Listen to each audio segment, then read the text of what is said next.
KTV Originals।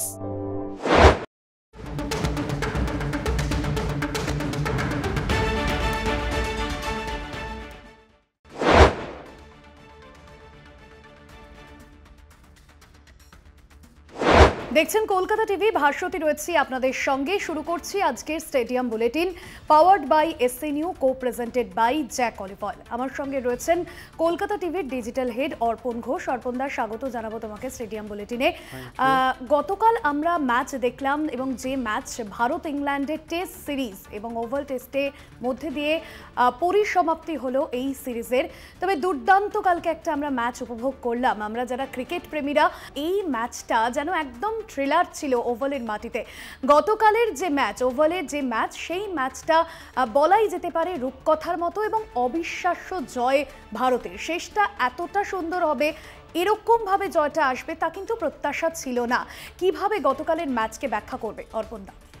এক কথায় বলা যেতে পারে থ্রিলার, একদম অসাধারণ একটা থ্রিলার দেখলাম আমরা। সবাই বলছিল যে টেস্ট ক্রিকেট হয়তো মারা গিয়েছে, আর বোধহয় টেস্ট ক্রিকেটকে বাঁচানো সম্ভব নয়। তারপরেই WTC এলো, ওয়ার্ল্ড টেস্ট চ্যাম্পিয়ন।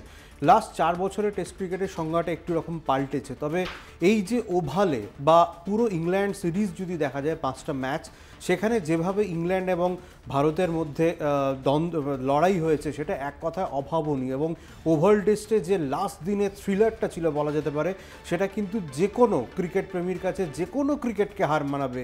সেই কারণেই এখনও পর্যন্ত বলা হয় যে টেস্ট ক্রিকেট কিন্তু এক কথায় আসল ক্রিকেট। অর্থাৎ এই আসল ক্রিকেট যতক্ষণ না কেউ খেলবে, T20 আসুক, ওয়ানডে আসুক, T10 আসুক, যাই আসুক না কেন, টেস্ট ক্রিকেটই হয়। টেস্ট ক্রিকেটে যদি কেউ সফল হয়, তাহলে কিন্তু তার অন্তত ক্রিকেটীয় ব্যাখ্যা তাকে আর দিতে হয় না, ক্রিকেট সম্পর্কে তাকে আর বোঝাতে হয় না, কীভাবে প্রেশার নিতে হয় তাকে বোঝাতে হয় না। তাই সেই দিক থেকে বলতে গেলে ওভাল ম্যাচ অনেক কিছু তৈরি করে দিয়েছে। কি তৈরি করে দিয়েছে? যে নতুন প্রজন্মের কাছে টেস্ট ক্রিকেট কী সেটা যেমন বুঝিয়েছে, তেমনি টেস্ট ক্রিকেট এখনও বেঁচে আছে। আদি অনন্তকাল ধরে যে ক্রিকেট নিয়ে এত আলোচনা হয়, সবচেয়ে মজাদার ক্রিকেট এবং সবচেয়ে প্যাশন বলতে যা বোঝায় ক্রিকেটের, সেটা কিন্তু টেস্ট ক্রিকেটই। এবং ওভাল টেস্ট সেটা বারবার চোখে আঙুল দিয়ে দেখিয়ে দিয়েছে। শুধুমাত্র ওভাল টেস্ট নয়, ইংল্যান্ডের মাটিতে ভারত যে 5টা টেস্ট ম্যাচ খেলেছে, প্রত্যেকটা টেস্ট ম্যাচে প্রত্যেকটা ম্যাচই 50-50 ছিল। লাস্ট বলে না, লাস্ট একদম স্টেজে গিয়ে মার যেটাকে বলে, সেটা কিন্তু দুটো দলই দিয়েছে। এবং যে দুটো দল লাস্টের মার খেলেছে তারাই কিন্তু জিতেছে, না হলে কিন্তু ড্র হতো না আগে ম্যানচেস্টার টেস্ট। সেই কারণে এক কথায় বলা যেতে পারে যে ভারত ইংল্যান্ড যে টেস্ট সিরিজ হলো, বিশেষত ওভাল টেস্ট, একদম পঞ্চম দিনে 35 রানের থ্রিলার বলা যেতে পারে। এবং ভারতের দরকার ছিল 4 উইকেট এবং ইংল্যান্ডের দরকার ছিল 35 রান। প্রত্যেকটা ওভার, প্রত্যেকটা বল যেভাবে তাড়িয়ে দর্শকরা উপভোগ করেছে, এক কথায় অভাবনীয় এবং অভাবনীয়। একদমই অর্পণদা, যেমনটা তুমি বললে যে শুভমান গিলের নতুন ভারত, এবং যে শুভমান গিলের নেতৃত্বে এই টেস্ট ম্যাচ ভারত জিতেছে, বলা যেতে পারে যে ওভালের মাটিতে ভারতের নৈতিক জয়। ম্যাচটা ড্র হয়েছে, কিন্তু কিংবদন্তিরা বলছেন ভারত যেন মাথা উঁচু করে সম্মান রেখেছে এই ওভালের মাটিতে, ব্রিটিশদের দর্পচূর্ণ করেছে। অর্পণদা, সেক্ষেত্রে শুভমান গিলের নতুন ভারত কতটা আশা দিচ্ছে, যেখানে বিরাট কোহলি নেই, রোহিত শর্মা নেই? ডেফিনেটলি এটা একটা অবশ্যই চ্যালেঞ্জিং ছিল। তবে ম্যাচ জিতেছে, সিরিজ ড্র হয়েছে। সেই দিক থেকে বলতে গেলে 2-2 ডেফিনেটলি ওভাল টেস্ট ম্যাচ জেতার পর এই সিরিজ জয়ের একটা অন্য মাত্রা জোড়ানো হয়েছে। না হলে কিন্তু যদি ওভাল টেস্ট হেরে যেত, তাহলে 3-1 হতো এবং আবারও অনেক রকমের প্রশ্ন উঠতো। কী প্রশ্ন উঠতো? তার মধ্যে সবচেয়ে ইম্পর্টেন্ট প্রশ্ন তুমি যে প্রশ্নটা করলে, সেটা হচ্ছে যে ইয়াং টিম ইন্ডিয়া তো ডেফিনেটলি শুভমান গিল ক্যাপ্টেন। এবং যেভাবে গতকাল যদি তুমি দেখো যে, বা ওভাল টেস্টে যদি দেখো, 3 জন বোলার ছিল, মোহাম্মদ সিরাজ, আকাশদীপ এবং প্রসিদ্ধ কৃষ্ণকে নিয়ে এখনও ডাউট রয়েছে। তার ধারাবাহিকতা নিয়ে, তার ডেলিভারি নিয়ে অনেক প্রশ্ন উঠেছে। কিন্তু যেহেতু চোট ছিল, সেই কারণে কিন্তু তাকে আবারও 5 টেস্টে ফিরিয়ে আনা হয়েছিল। ওয়ার্কলোড প্রেশারের জন্য বুমরাকে খেলানো যায়নি 5 টেস্টে। বুমরা মাত্র 3টে টেস্ট খেলেছে। প্রথম থেকেই বলে আসছিল যে 3টে টেস্টে বেশি খেলতে পারবে না। আকাশদীপ ভীষণ রকম চমৎকার, এক কথায় বলা যেতে পারে অসাধারণ। সাই সুদর্শন সুযোগ পেয়েছে, করুণ নায়ার আবার এতদিন পর প্রায় 8 বছর পর জাতীয় দলে কামব্যাক করেছেন।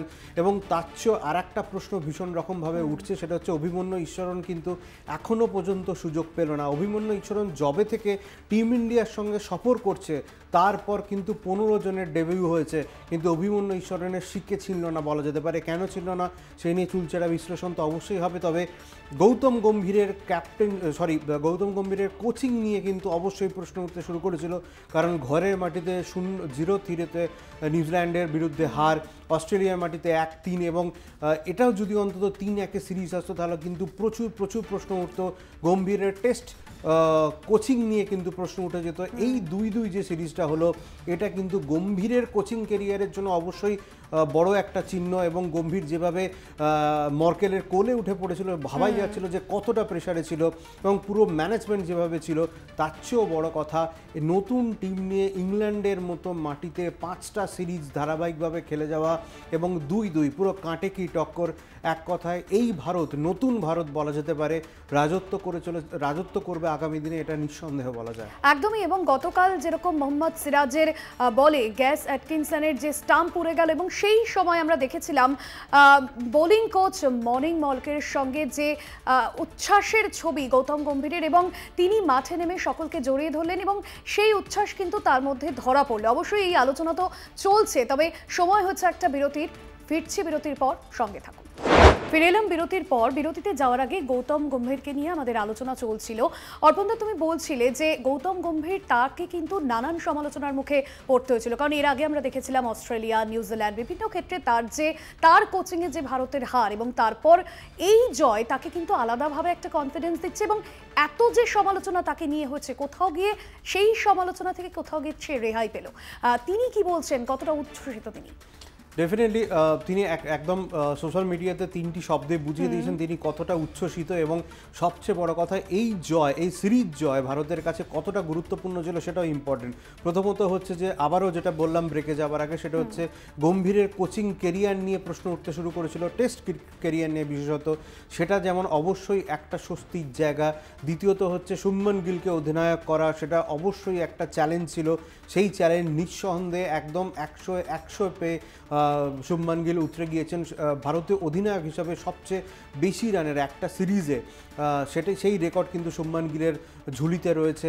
নিঃসন্দেহে যখন বলা হচ্ছিল যে মাত্র 30 রানের অ্যাভারেজ রয়েছে, সেখানে গিয়ে সবচেয়ে বেশি রান একমাত্র শুভমান গিলের অধিনায়ক হিসাবে, এটা নিঃসন্দেহে একটা বাড়তি পাওনা। এবং 3 নম্বর যে পয়েন্টটা, 3টে জিনিস এখানে উঠে এসেছে, এই 3 নম্বর পয়েন্টটা ভীষণ ক্রুশিয়াল। সেটা হচ্ছে রোকোবিহীন ভারতীয় দলের কাছে এই সিরিজটা ছিল একটা চ্যালেঞ্জ। সেই চ্যালেঞ্জ কিন্তু ভারতীয় দল উতরে গিয়েছে। অবশ্যই এটা টিম গেমের জয়, একক জয় নয়, কিন্তু ডেফিনেটলি শুভমান গিলের অধিনায়ক হিসাবে প্রথম সিরিজ অসাধারণ ব্যাটার হিসাবে তিনি ব্যাট করেছেন, অধিনায়কত্ব করেছেন। ঋষভ পান্তকে নতুনভাবে পাওয়া গিয়েছে, ব্যাক টু ব্যাক একটা ম্যাচে 100 করেছেন। রবীন্দ্র জাদেজা, তিনি কেন 1 নম্বর অলরাউন্ডার বিশ্বের, সেটা তিনি বারবার প্রমাণ করেছেন। জসপ্রীত বুমরা নিজেকে উজাড় করে দিয়েছেন, 3টে ম্যাচ যদিও খেলেছে ওয়ার্কলোড প্রেশারের জন্য। আবার বারবার বলতে ইচ্ছা করছে মোহাম্মদ সিরাজ নিঃসন্দেহে বলা যেতে পারে ভারতীয় টিমের অ্যাসেট। 5টা সিরিজ, 5টা ম্যাচ তিনি খেলেছেন, এবং লাস্ট ম্যাচে তিনি 9টি উইকেট পেয়েছেন। প্রথম ইনিংসে 4টে এবং দ্বিতীয় ইনিংসে 5টি উইকেট পেয়েছেন। এবং সবচেয়ে বড় কথা, ওভারডে 9টি উইকেট নেওয়ার পর 4+5 নট নেওয়ার পর 2টি নজির গড়েছেন মোহাম্মদ সিরাজ। আমরা যদি একবার স্ক্রিনে দেখে নিতে পারি যে মোহাম্মদ সিরাজ কী নজির গড়েছে, তুমি যদি দেখো, ইংল্যান্ডের বিরুদ্ধে সিরিজে 23টি উইকেট টোটাল তিনি নিয়েছেন মোহাম্মদ সিরাজ। ইংল্যান্ডের বিরুদ্ধে টেস্ট সিরিজে ভারতীয় বোলারদের মধ্যে এটাই সর্বোচ্চ উইকেট প্রাপ্তির নজির। 2021-22 মৌসুমে ইংল্যান্ডের বিরুদ্ধে টেস্ট সিরিজে 23টি উইকেট নিয়েছিলেন জসপ্রীত বুমরা। দুজনেই যুগ্মভাবে শীর্ষে থাকলেন। এই সিরিজে সিরাজ বল করেছেন 185.3 ওভার এবং বুমরা বল করেছিলেন 187 ওভার। এটা যেমন একটা নজির। পরবর্তীকালে আর একটা নজির রয়েছে যে ওভাল টেস্টের প্রথম ইনিংসে সিরাজ 4 উইকেট নেন, দ্বিতীয় ইনিংসে নিয়েছেন 5 উইকেট। এশিয়ার প্রথম বোলার হিসাবে ইংল্যান্ডের মাটিতে টেস্ট ক্রিকেটে অন্তত 4 জন ইংরেজ ব্যাটারকে 7বার করে আউট করার নজির গড়েছেন সিরাজ। এক কথায় বলা যেতে পারে নিঃসন্দেহ মোহাম্মদ সিরাজের জন্য এই দুটি রেকর্ড একটা মাইল ফলক এবং বাড়তি অক্সিজেন যে তাকে দেবে এটা নিঃসন্দেহে বলা যেতে পারে। শুধুমাত্র তাই নয়, মোহাম্মদ সিরাজ যেমন দুটো নজির গড়েছেন, সেই সঙ্গে কিন্তু ভারতীয় টিম হিসাবে আরও নজির তৈরি হয়েছে। কি নজির তৈরি হয়েছে টিম হিসাবে এবং সেটা একবার দেখে নেওয়া যাক। আমাদের গ্রাফিক্সে যদি দেখে নিতে পারি, সেটা হচ্ছে ভারত টিম ইন্ডিয়া কি নজির করেছে। এটা হচ্ছে টিম ইন্ডিয়া ইন হোয়াইটস। দেখা যাক ইন্ডিয়ার রেকর্ডটা, সেটা হচ্ছে 3809, অর্থাৎ most run scored by India in a test series, অর্থাৎ একটা টেস্ট সিরিজে সবচেয়ে বেশি রান করেছে টিম ইন্ডিয়া 3809। তারপরে most 100 by Indian batter in a test সিরিজে, একটা সিরিজে 12টা সেঞ্চুরি ভারতীয় ব্যাটারদের থেকে, মোস্ট 50 ভারতীয় ব্যাটারদের থেকে 28টা, জয়েন্ট মোস্ট সেঞ্চুরি পার্টনারশিপ এটাও ভারতীয়দের জন্য 11টা, এবং 470 most boundary hit by a team in a test series, এটাও কিন্তু একটা অভাবনীয় রেকর্ড। 470টা বাউন্ডারি একটা দল একটা সিরিজে মেরেছে। বলা যেতে পারে এই যে 5টা রেকর্ড ভারতীয় টিমের পক্ষে অসাধারণ অসাধারণ অসাধারণ, এই 3টে শব্দই বারবার চলে আসছে। এখানেই শেষ নয়, এই যে একটা নতুন আপনাদের নজির বলি, সেটা হচ্ছে যে 5টা টেস্ট ম্যাচ ছিল এই সিরিজে, 5টা টেস্ট ম্যাচটি কিন্তু 5 দিন করে হয়েছে, যেটা এক কথায় আরও একটা নজির। এর আগে আরও 3টি সিরিজ এরকম হয়েছিল। সেই 3টি সিরিজ কি একবার দেখে নেওয়া যাক। এটাও গ্রাফিক্সের মাধ্যমে স্টেডিয়াম বুলেটিনের দর্শকদের জন্য তুলে ধরছি। সেইটা গ্রাফিক্সে দেখা যাচ্ছে যে প্রথম এই ঘটনা ঘটেছিল 2001 সালে সাউথ আফ্রিকা এবং ওয়েস্ট ইন্ডিজের যে সিরিজ হয়েছিল, সেখানেও কিন্তু 5টা ম্যাচের সিরিজ হয়েছিল, সেখানেও কিন্তু 5 দিন ধরে এই সিরিজ চলেছিল। এবং তারপরেও কিন্তু অস্ট্রেলিয়াতে একটা সিরিজ হয়েছিল, সেখানেও কিন্তু 5 চলেছিল।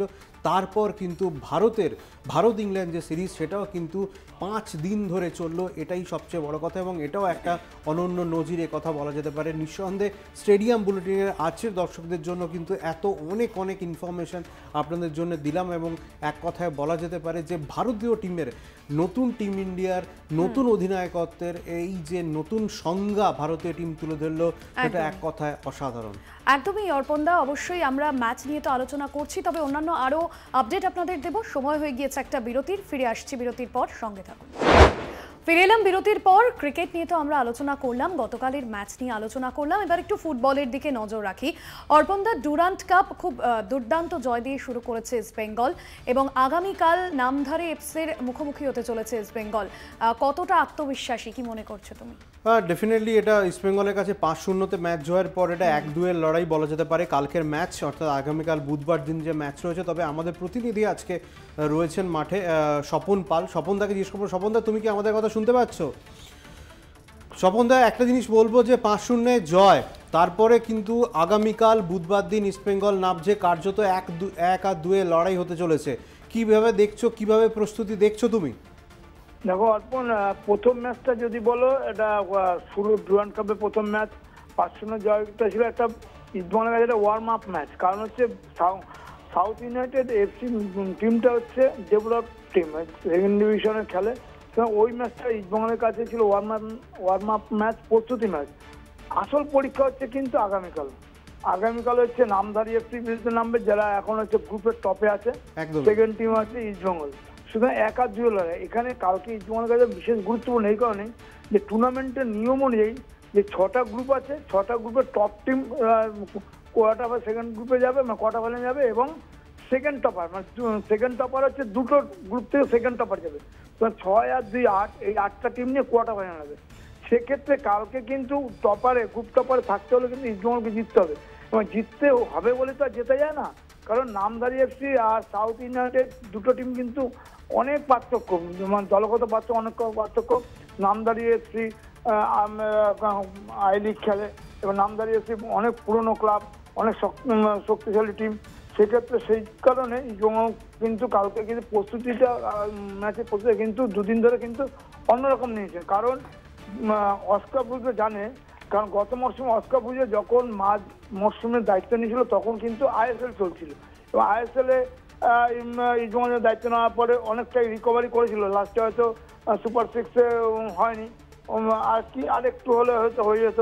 কিন্তু এই মরশুমে কিন্তু শুরুতে দায়িত্ব নিয়েছে, এবার নিজে টিমটা গুছিয়েছে। এবং নিজের বিদেশি নির্বাচন থেকে টিম সিলেকশন থেকে কারা থাকবে কি সিচুয়েশন থাকবে সমস্তটাই এই যে। সুতরাং অষ্টপুজোর কাছে কালকের আসল পরীক্ষা শুরু, মরশুমে শুরু। নামদারি এক্সপ্রেস, নামদারি এপ্রিল দেখো যে মাঝমাঠ এবং রক্ষণ কিন্তু অনেকটা শক্তি, সেই জন্য কি করে ইসমল কোচ কি করে প্রত্যেক ম্যাচের আগে সিচুয়েশন প্র্যাকটিসের উপর জোর দেয়।